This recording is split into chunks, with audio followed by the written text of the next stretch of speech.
안녕하세요. 사유입니다. 2026년 새해가 밝았습니다. 항상 행복하시고 새해 복 많이 받으세요. 그럼 오늘의 이야기를 시작하겠습니다. 1724년 4월 22일 프로이센 왕국 동부의 항구 도시 케니히스베르크에서 한 남자아이가 태어났습니다. 이 아이는 훗날 근대 철학의 구조를 바꾸게 되는 임마누엘 칸트였습니다. 케니히스베르크는 18세기 당시 동프로이센의 행정 중심지였고 발트해 연안의 군사항과 상업항의 기능을 동시에 수행하고 있었습니다. 중세 한자동맹 시기의 정치적 위상은 약화되어 있었지만 영국, 네덜란드, 스칸디나비아 지역과의 해상 교역은 계속 유지되고 있었습니다. 이 도시는 동프로이센에서 보기 드물게 서유럽 출판물과 과학서, 신학서가 비교적 빠르게 유입되는 지역이었고 대학과 서점, 사서 네트워크가 밀집해 있던 학문 중심 도시였습니다. 칸트는 태어날 때부터 상업 도시와 대학 도시가 결합된 환경 속에서 성장하게 되었습니다. 아버지 요한계 오르크 칸트는 말 한 장과 마구를 제작하는 장인이었습니다. 당시 마구 제작공은 길드에 소속된 숙련 기술자 계층이었으며 완전한 빈민층은 아니었지만 생활은 늘 빠듯했습니다. 칸트 가정은 임대주택에서 생활했고 여러 자녀를 부양해야 하는 형편이었습니다. 후대 전기 자료에 따르면 아버지는 직업윤리와 종교적 규율을 엄격히 지키는 인물이었고 거래와 인간관계에서 정직함을 중시한 인물로 평가되고 있습니다. 칸트는 성인이 된 이후 여러 기록에서 아버지를 도덕적으로 존경받을 만한 인물로 회상했습니다. 어머니 안나 레기나 로이터는 동프로이센 지역에 널리 퍼져 있던 경건주의 신앙, 즉 피에티즘 운동의 신자였습니다. 피에티즘은 루터교 정통 교리 중심 신앙과 달리 개인의 내면적 회심, 양심, 도덕적 삶을 중시하는 신앙 운동이었습니다. 당시 케니히스베르크에는 피에티즘 계열 설교자들과 교육기관이 다수 존재했고 칸트 가정 역시 이 종교 문화권에 속해 있었습니다. 칸트는 훗날 어머니가 신앙 논쟁을 가르친 적은 없었지만 도덕적 태도와 인간에 대한 존중을 반복해서 강조했다고 기록했습니다. 후대 연구자들은 칸트의 도덕 철학이 종교 교리와 분리된 형태로 발전하게 된 배경에 이 피에티즘적 교육 환경이 중요한 영향을 주었다고 평가하고 있습니다. 칸트는 다수의 형제 자매와 함께 성장했습니다. 가정의 생활 수준은 안정적이지 않았고 교육비와 생계는 늘 부담이 되었습니다. 전기 기록에 따르면 어린 시절부터 체구가 작았고 흉곽이 안쪽으로 들어간 체형을 가지고 있었습니다.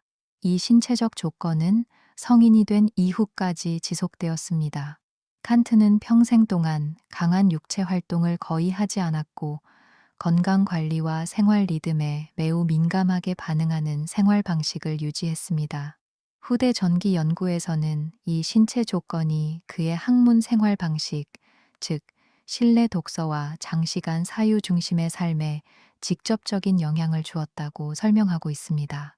1732년경 칸트는 케니히스베르크에 위치한 경건주의 계열 학교인 콜레기움 프리데리시아눔에 입학했습니다. 이 학교는 동프로이센 지역에서 가장 엄격한 교육기관 중 하나로 알려져 있었습니다. 교육의 핵심은 라틴어 문법, 성서 암송, 고전 텍스트 독해, 교리 교육이었습니다. 학생들은 매일 정해진 시간표에 따라 기도와 암송을 수행해야 했고 규율 위반은 즉각적인 징계로 이어졌습니다. 체벌 또한 일반적인 교육 방식이었습니다. 이 시기의 학교 생활은 칸트에게 장기적으로 매우 중요한 두 가지 영향을 남겼습니다. 첫째, 생활 리듬과 자기 통제에 대한 강한 습관을 형성하게 만들었습니다. 칸트는 이후 평생 동안 기상 시간, 식사 시간, 산책 시간, 집필 시간까지 매우 엄격하게 관리하는 생활을 유지했습니다.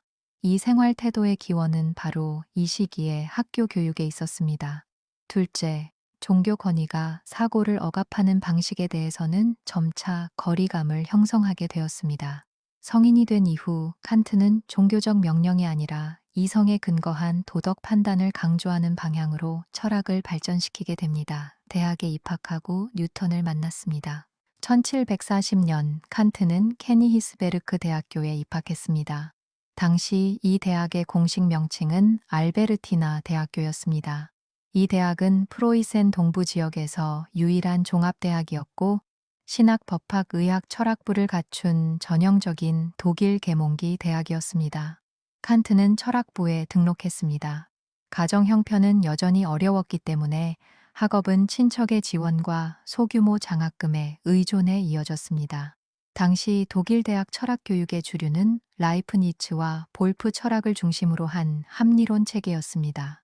세계는 이성적 원리로 구성되어 있으며 인간 이성은 원칙적으로 모든 진리에 접근할 수 있다는 입장이 학계 전반을 지배하고 있었습니다. 칸트 역시 처음에는 이 합리론 체계 안에서 교육을 받았습니다. 이 시기 칸트에게 결정적인 영향을 준 인물은 마르틴 크누첸이었습니다. 크누첸은 철학자이자 자연과학자였으며 독일 대학에서 드물게 영국 자연 철학을 적극적으로 소개한 교수였습니다. 특히 그는 아이작 뉴턴의 역학 이론을 정규 강의에서 체계적으로 가르친 인물이었습니다. 칸트는 이 강의를 통해 프린키피아로 대표되는 뉴턴 역학 체계를 접했습니다.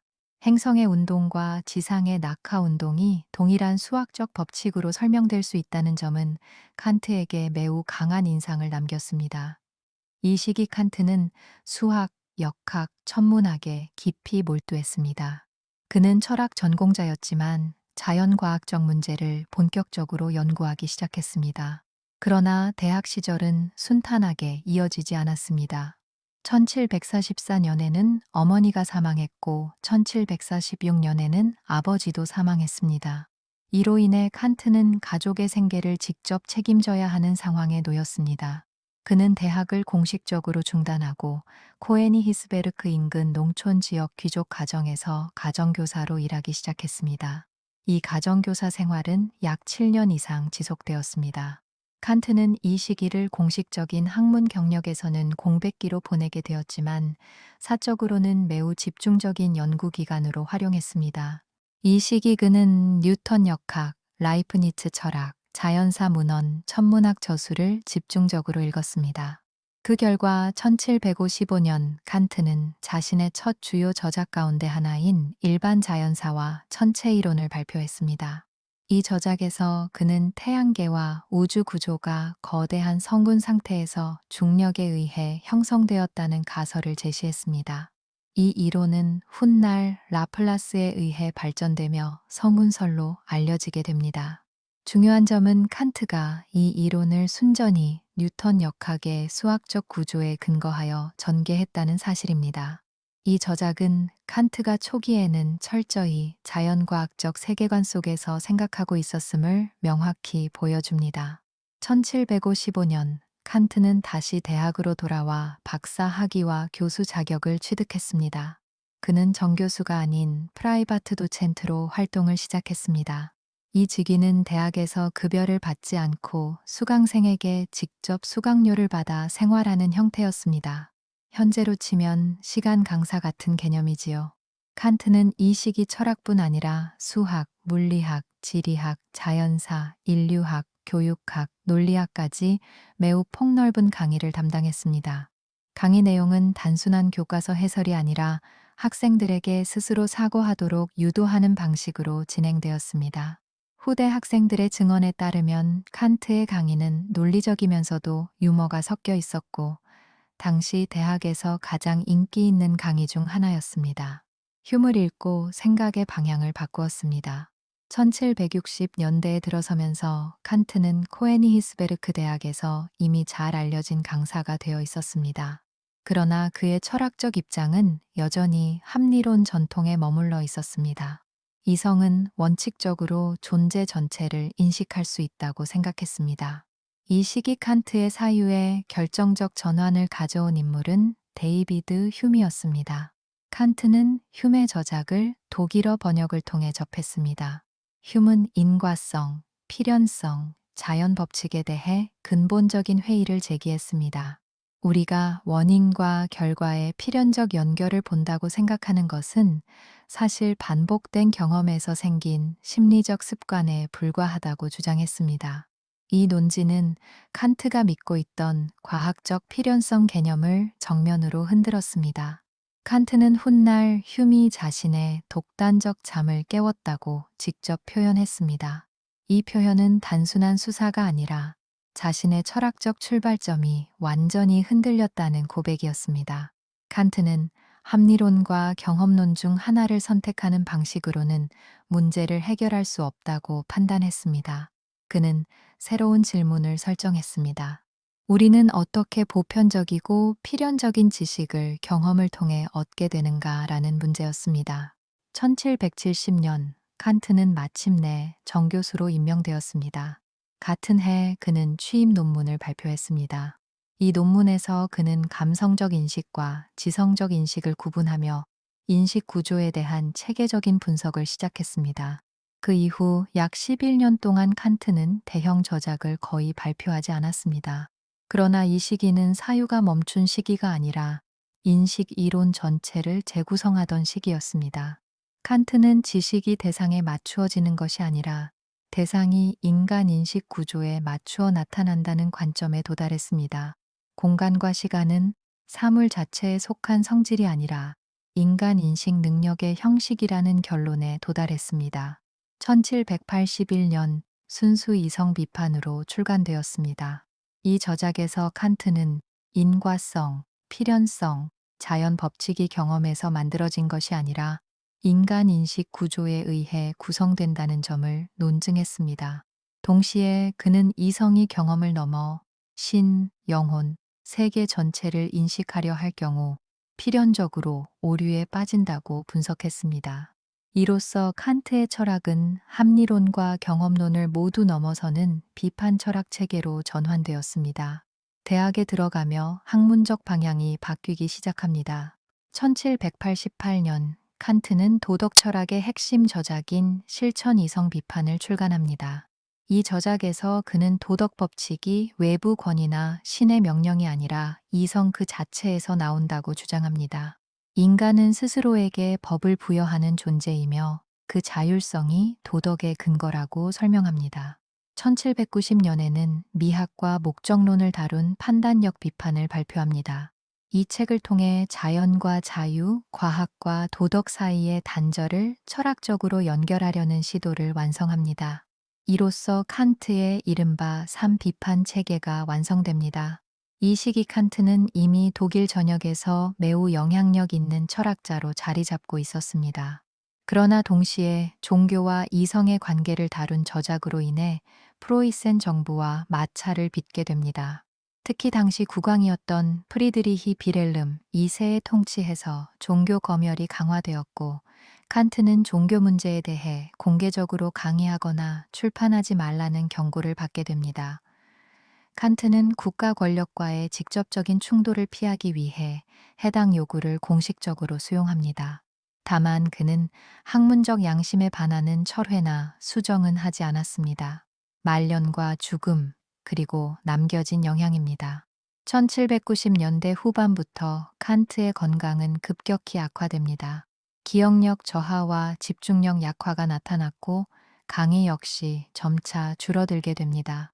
1796년을 마지막으로 정규 강의를 완전히 중단합니다.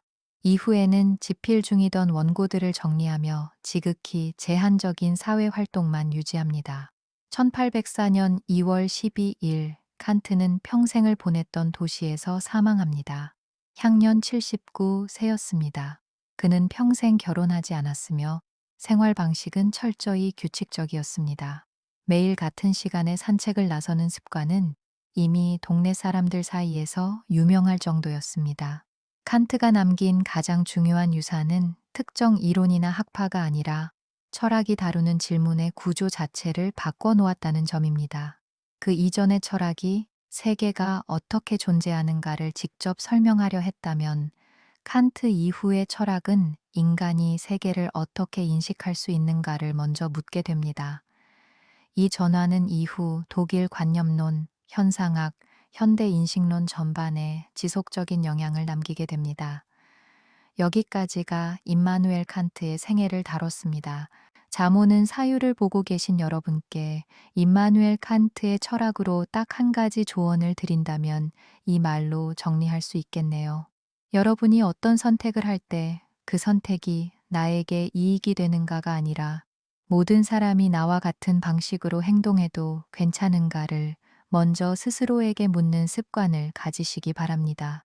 칸트에게서 도덕이란 기분이나 상황에 따라 바뀌는 기준이 아니라 누구에게나 동일하게 적용될 수 있어야 하는 기준이었습니다. 예를 들어, 편법으로 이득을 보게 되는 상황, 남들이 다 하니까 나도 해도 된다고 느껴지는 순간, 들키지 않으면 괜찮다고 스스로를 설득하게 되는 순간에 이렇게 질문해 보셔야 합니다. 이 방식이 모두에게 일반적인 규칙이 된다면 이 사회는 과연 유지될 수 있을까? 칸트의 철학이 특별한 이유는 사람을 결과를 만드는 도구로 보지 않았기 때문입니다. 타인을 이용해서 내가 더 편해지는 선택은 설령 합법일지라도 철학적으로는 옳은 선택이 아닙니다. 그리고 그 기준은 타인에게만 적용되는 것이 아니라 나 자신에게도 그대로 적용됩니다. 그래서 칸트식 조언은 동기부여 영상에서 자주 말하는 성공하세요. 남보다 앞서세요. 이런 말과는 조금 다릅니다. 칸트는 이렇게 묻습니다. 나는 지금 스스로에게 부끄럽지 않은 방식으로 살고 있는가? 마지막으로 칸트의 철학이 여러분에게 주는 가장 현실적인 메시지는 이것입니다. 남이 시켜서가 아니라, 상황이 떠밀어서가 아니라 스스로 옳다고 판단해서 선택할 수 있는 사람이 되십시오. 칸트에게 자유란 하고 싶은 대로 사는 것이 아니라 스스로 세운 원칙에 따라 살아갈 수 있는 힘을 말합니다. 지금 이 영상을 보고 있는 여러분도 오늘 하나의 선택 앞에서만큼은 나는 어떤 사람이 되고 싶은가를 먼저 기준으로 삼아 보시기 바랍니다.